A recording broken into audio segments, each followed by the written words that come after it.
사랑하는 파리정로교회 성도 여러분, 한 주간도 평안하시고 건강하시고 안녕하셨습니까? 오늘 마지막 금요 기도회로 모이게 되었는데요. 벌써 8월의 끝이 오고 있습니다. 코로나 기간 동안에 어느덧 2020년도 3분의 2가 지나고 이제 3분의 1 정도가 남았습니다.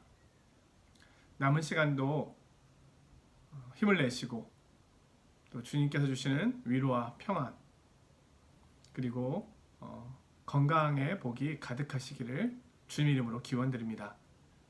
오늘은 요한계시록 19장 11절에서 16절까지의 본문을 가지고 만왕의 왕 만주의 주라는 제목으로 말씀을 나누려고 합니다.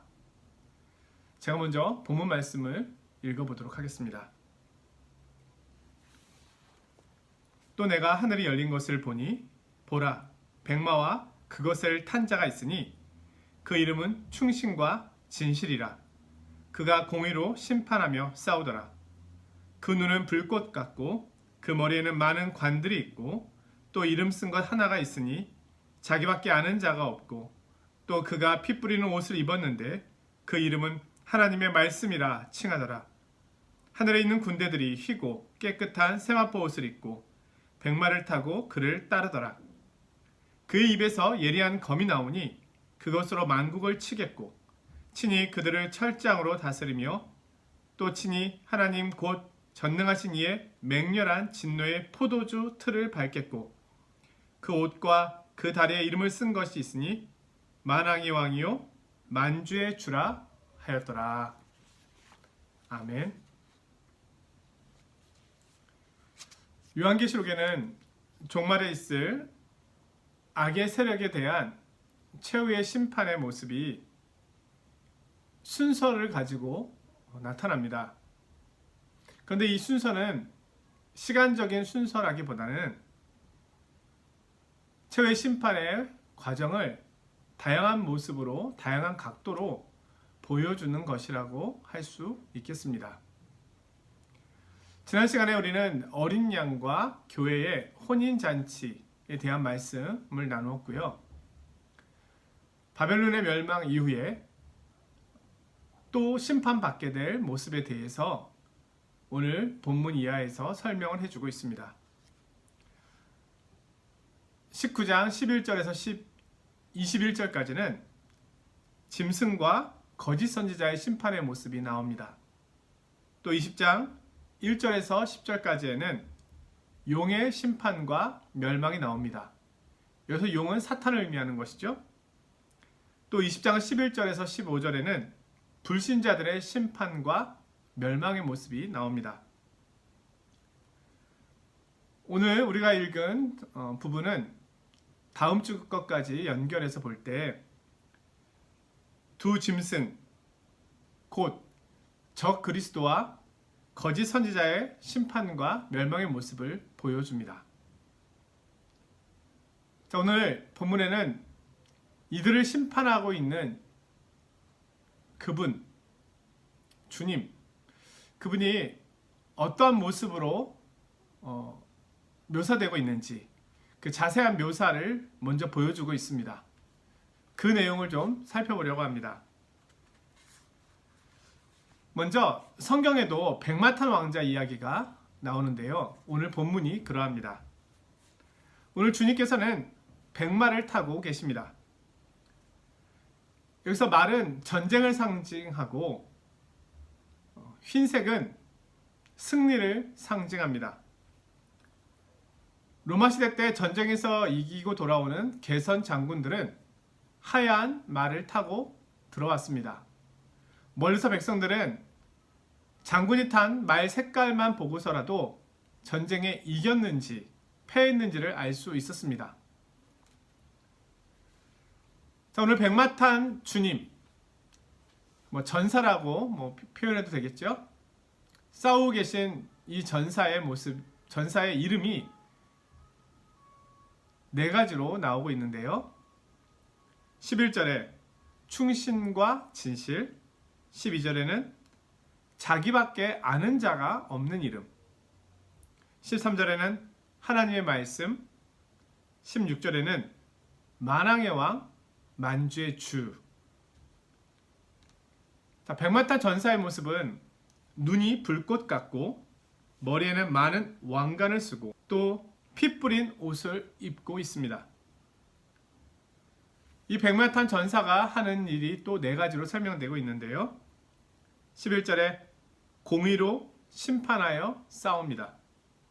15절에 입에서 나오는 예리한 검으로 만국을 칩니다. 15절에 친히 만국을 철장으로 다스립니다.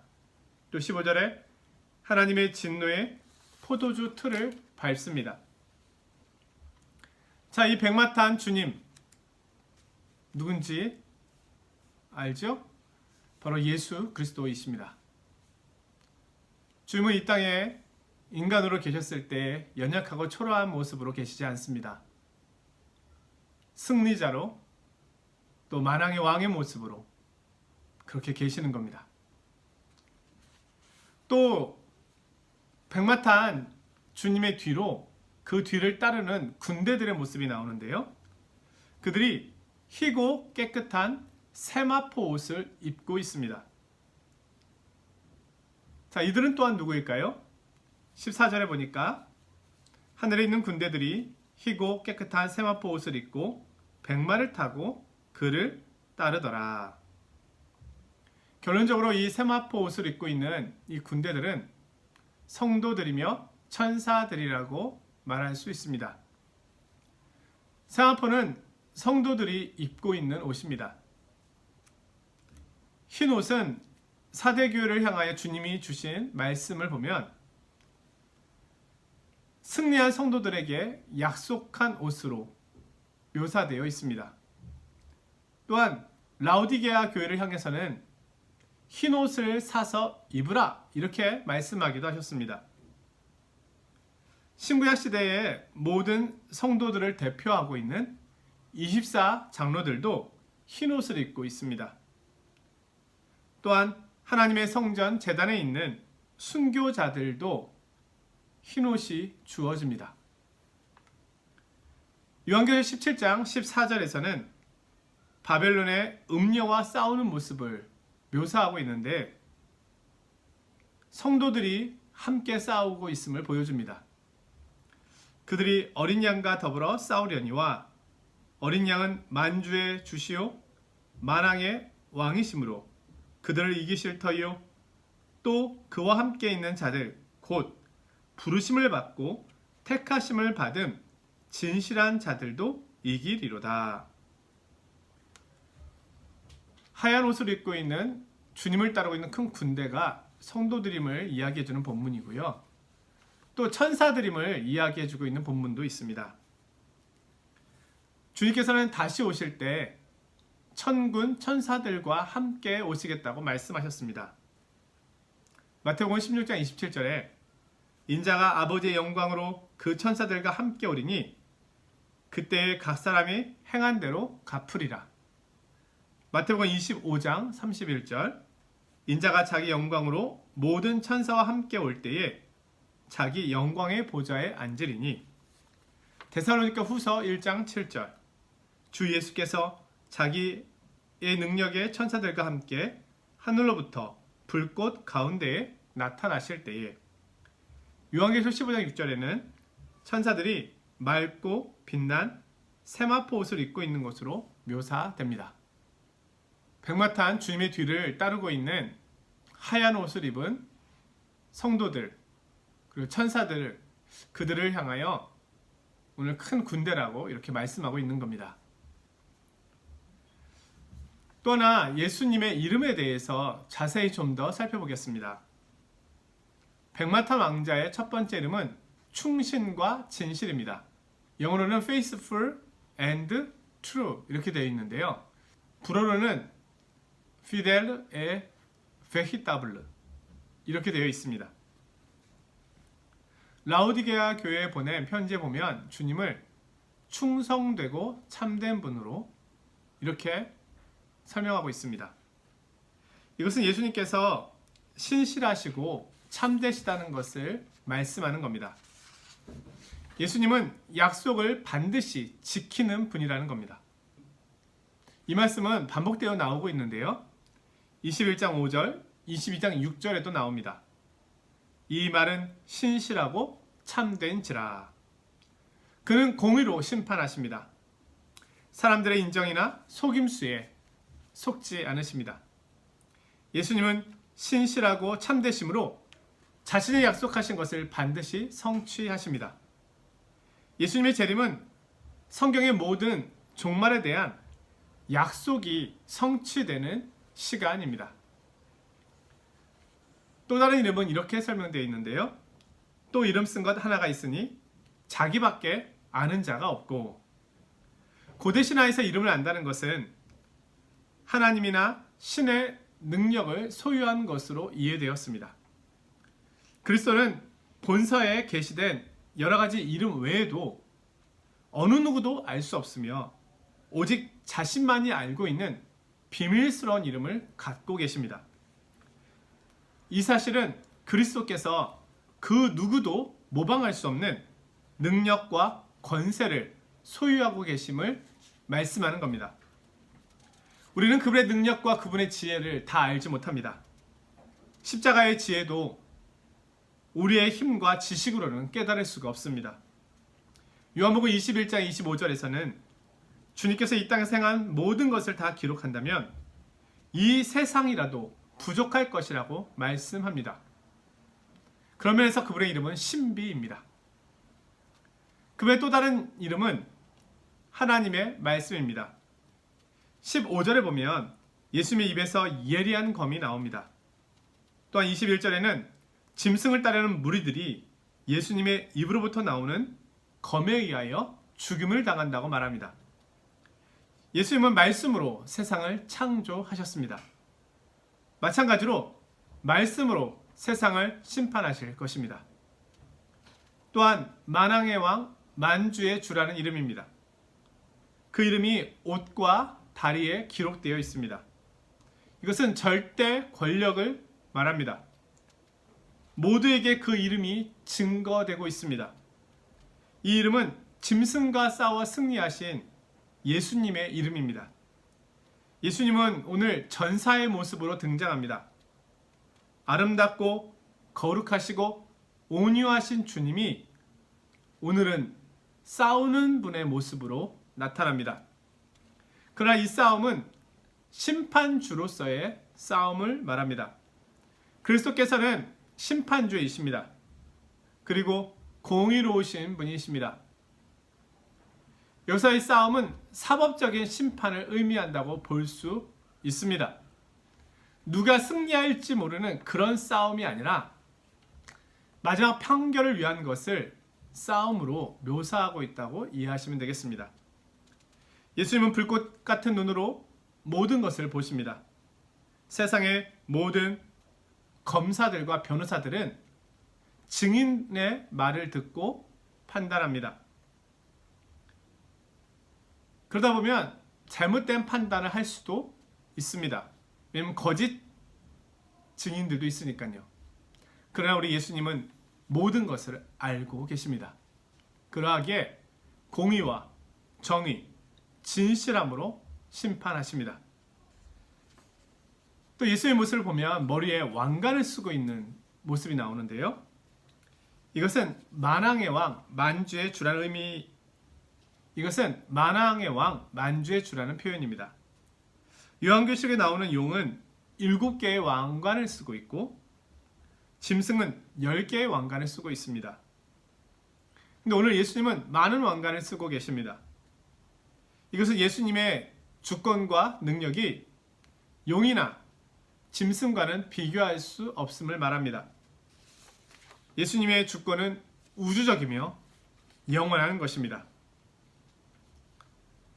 또한 예수님께서 오늘 입고 계신 옷을 보면은 13절에 또 그가 피 뿌린 옷을 입었는데 그 이름은 하나님의 말씀이라 칭하더라.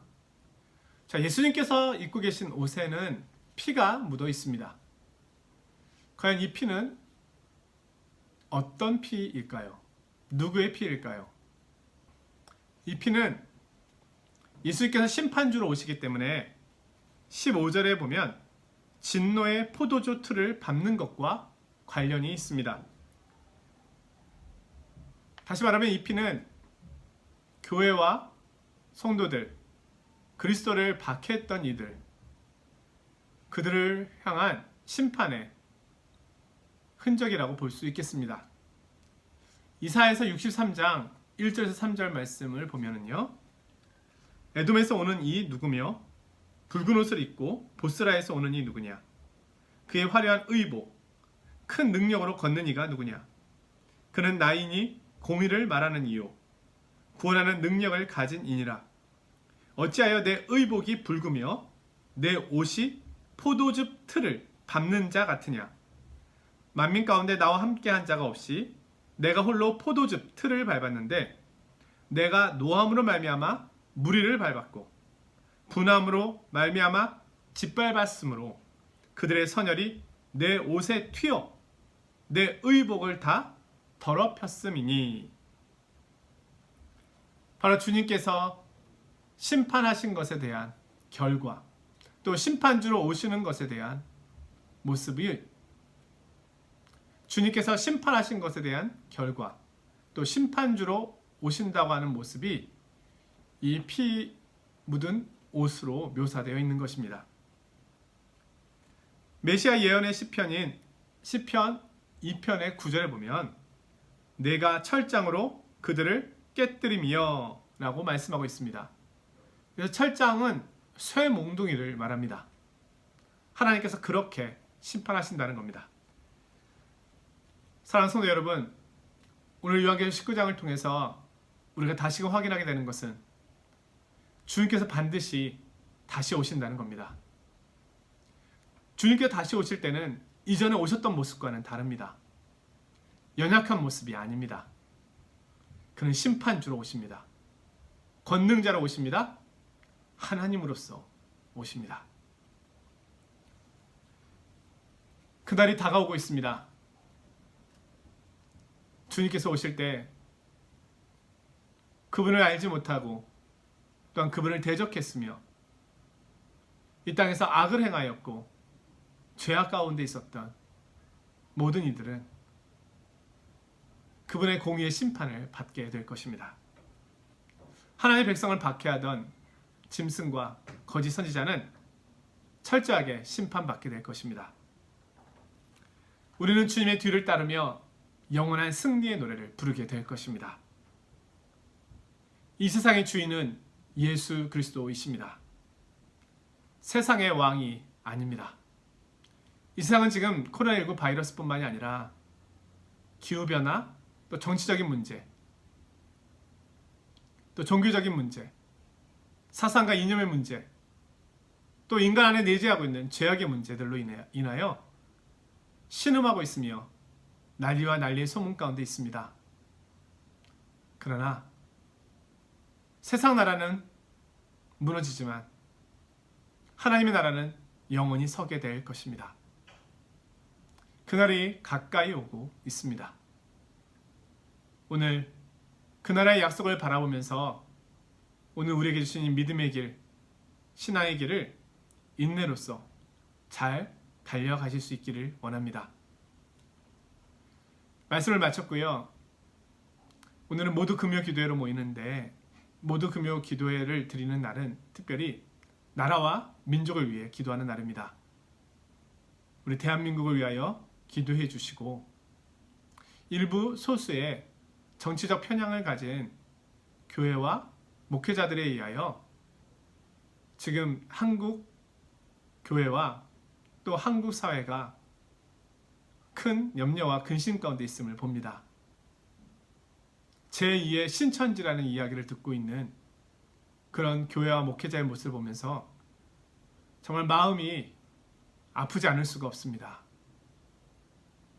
그러나 이 또한 우리를 단련시키시고 우리를 거짓으로부터 멀리하게 하시며 정결한 하나님의 백성으로 서게 하기 위한 시간인 줄로 압니다. 교회를 교회되게 하기 위함이며 성도를 성도되게 하기 위한 시간인 줄로 압니다.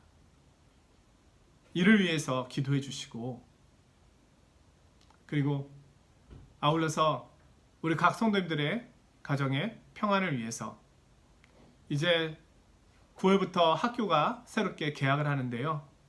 하나님 눈동자같이 지켜주시고 저희들이 가야 할 길을 알려주시도록, 그 외에 또 여러 연약한 성도님들을 위해서 또 함께 기도해 주시길 부탁드립니다. 한 주간도 평안하시고 건강하십시오. 안녕히 계십시오.